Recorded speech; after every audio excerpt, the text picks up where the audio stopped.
c'est craintif, mais bon, c'est très très curieux. C'est pour ça qu'ils se sont levés pour venir ici, évidemment. Regardez comment c'est joli. On va aller voir là-bas, on va aller voir le fermier. Donc là, vous allez dire, oh, ils sont ici, ils sont enfermés, il n'y a pas beaucoup de... Il n'y a pas beaucoup de place. Non, ça c'est juste provisoire. Bien sûr que ce troupeau-là va aller avec les autres troupeaux de buffles dans les rizières, évidemment. Il y a des terrains vraiment pour eux. Vous inquiétez pas pour ça. Ils sont libres. Et à l'époque, justement, ces buffles-là qui travaillaient les terres avec les fermiers. Et vous savez, je pose beaucoup de questions, puis j'ai posé beaucoup de questions aux fermiers depuis que je suis là, depuis maintenant 14 ans. Et ils me disent que c'est comme leur enfant, hein. Ils font partie de la famille. Hein. Ça, comme vous, un chat ou un chien, eh ben c'est exactement pareil. Voilà. Quand ils meurent de vieillesse, ils les enterrent. Ouais. Ils ne les brûlent pas, ils les enterrent. Voilà. Alors moi je pensais au tout début qu'ils brûlaient, mais non. Ils les enterrent, ils font un trou. Et des fois, moi je l'ai vu, hein, je l'ai vu faire un trou avec, à la main. Je l'ai vu faire. Voilà. Et les voisins venaient aider le propriétaire de la vache qui était morte, parce que c'est une vache qui était morte. Une vieille vache qui avait fait beaucoup d'enfants et qui avait fait pendant toute cette partie de vie, fait partie de la famille, mais aussi grâce au bébé qu'il faisait, qui revendait, ça nourrissait la famille. Donc la moindre des choses, c'est qu'ils ne tapent pas les animaux, ils les respectent beaucoup. Quand ils sont malades, ils les font soigner, ils ne regardent pas, c'est vrai.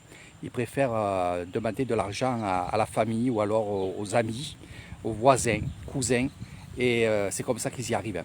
Hein. Un coup c'est un coup c'est l'autre, donc il faut dire que ce sont des paysans. Donc ils auront aussi peut-être des problèmes avec leurs vaches, et s'ils n'ont pas de l'argent, ben, on les aidera parce que l'année d'avant ou il y a 2 ans, ben, voilà, ils se sont fait aider. Donc c'est comme ça que ça marche ici.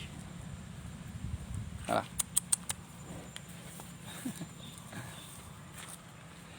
On ne va pas aussi vendre les buffles pour l'abattoir. Non. Ici, que ce soit les vaches, je parle de vaches, je ne parle pas de taureaux, je vais vous en parler du taureau. Mais les vaches, on va les garder pour la reproduction du troupeau.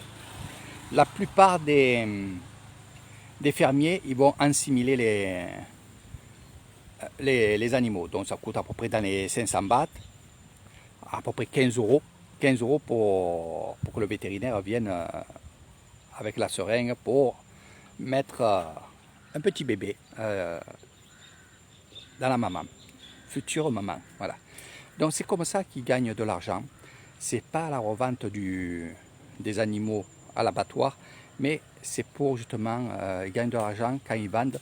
C'est pour que les autres fassent des troupeaux aussi. Hein, voilà. Et après c'est comme de partout pareil. Hein. Ceux qui ont des buffles, ben, ils adorent les buffles. Pourquoi ils sont là à faire élever les buffles? Parce qu'ils aiment les buffles. Il y en a qui aimeront plus les vaches. Il y en a qui feront plus les canards, ils feront plus les poules, donc les volailles. Il y en a qui feront plus tout ce qui est poisson, donc dans des on va dire des retenues d'eau. Donc chaque personne a sa spécialité. Il y en a qui font tout. Il y en a que je connais qui ont des buffles, qui ont des vaches. Les vaches sont là-bas. Qui ont des vaches, qui ont des buffles, qui ont aussi des terrains avec du poisson, des canards. Voilà, c'est les paysans, hein, vous le comprenez. Et ils vivent que de ça, quoi. Ils vivent que de ça. Voilà.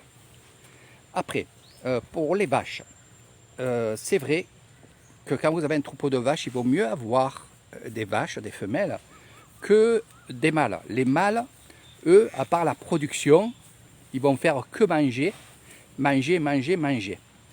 Ça veut dire que ce que vous retrouvez dans les étalages, comme on vous dit que c'est du bœuf, donc c'est du taureau, hein, c'est les mâles. Oui, la plupart revendent dans les abattoirs. La plupart, je dis, pas tous. Il y en a qui ne veulent même pas. hein, même s'ils ont des mâles, ils vont vendre le mâle à une personne qui, elle, sans doute, va la vendre plus tard, après les avoir engraissés à l'abattoir. Mais j'en connais que même s'ils ont des mâles, ils vont garder